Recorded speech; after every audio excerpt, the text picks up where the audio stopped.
அன்பு உள்ளங்கள் அனைவருக்கும் வணக்கம். நான் சொல்லப்போகும் கதை அழகு பொம்மை.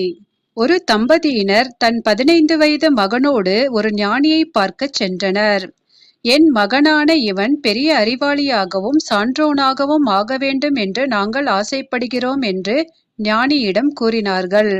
நியாயமான விருப்பம்தான். இவன் இப்போது யாரிடம் பாடம் கற்கிறான் என்று ஞானி கேட்டார். இவன் இதுவரை யாரிடமும் கல்வி பயின்றதில்லை. பள்ளிக்கூடம் அனுப்பி வைத்தாலும் படிக்க பிடிக்காமல் வந்து விடுகிறான் என்றார்கள் பெற்றோர்கள். அப்படியானால் இவன் எப்படி சான்றோனாக முடியும் என்றார் ஞானி. தன்னையே முறைத்து பார்த்து நின்றிருந்த அந்த சிறுவனை ஞானி கட்டி தழுவிக்கொண்டு என்னோடு வா என்று அழைத்துச் சென்றார்.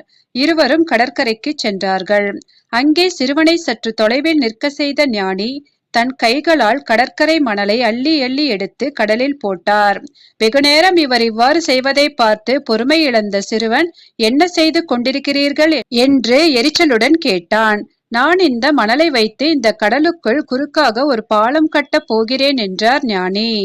என்ன முட்டாள்தனம் இது! எப்படி வெறும் மணலை கொண்டு பாலம் கட்டிவிட முடியும் என்று சிறுவன் கேட்டான். ஏன், நீ ஆசிரியர் யாரும் இல்லாமலேயே, யாருடைய வழிகாட்டலும் இல்லாமலேயே, எதையும் படித்தறியாமலேயே சிறந்த சான்றோனாக ஆகிவிட முடியுமானால் என்னாலும் வெறும் மணலால் இந்த கடலுக்குள் பாலம் கட்டிவிட முடியும்தானே என்றார் ஞானி. சிறுவன் திகைத்தான். ஆசிரியர் இல்லாமல் பாடம் கற்காமல் தான் ஒரு சான்றோனாக உயர்வது தவறான எண்ணம் என்பதை உணர்ந்தான். நல்ல ஆசிரியருக்கும் தனக்கும் இடையே ஒரு பாலம் கட்டிக்கொள்ள முடிவு செய்து படிக்க ஒத்துக்கொண்டான். அவனுடைய பெற்றோர்கள் நிம்மதி அடைந்தனர். அன்பானவர்களே, அறிவு இருந்தால்தான் உள்ளம் தெளிவாகும். அறிவு வேண்டுமானால் கல்வி கற்பது அவசியம். எல்லா செயல்களுக்கும் ஆதாரமாக அடிப்படையாக விளங்குவது கல்விதான். கூர்மையான அறிவு இல்லாதவன் அழகிய பொம்மை போன்றவன். உடையால், சுருண்ட தலைமுடியால், அணிகலன்களால் தன்னை அழகுபடுத்தி கொண்டாலும் அறிவு இல்லை என்றான் அவன் உயிரில்லாத பொம்மைதான். நுண்மான் நுழைப்புலம் இல்லான் எழில்நலம் மண்மான் புனைப்பாவை அற்று. இது திருக்குறள்.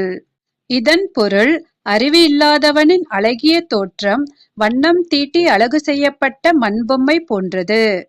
நன்றி, வணக்கம்.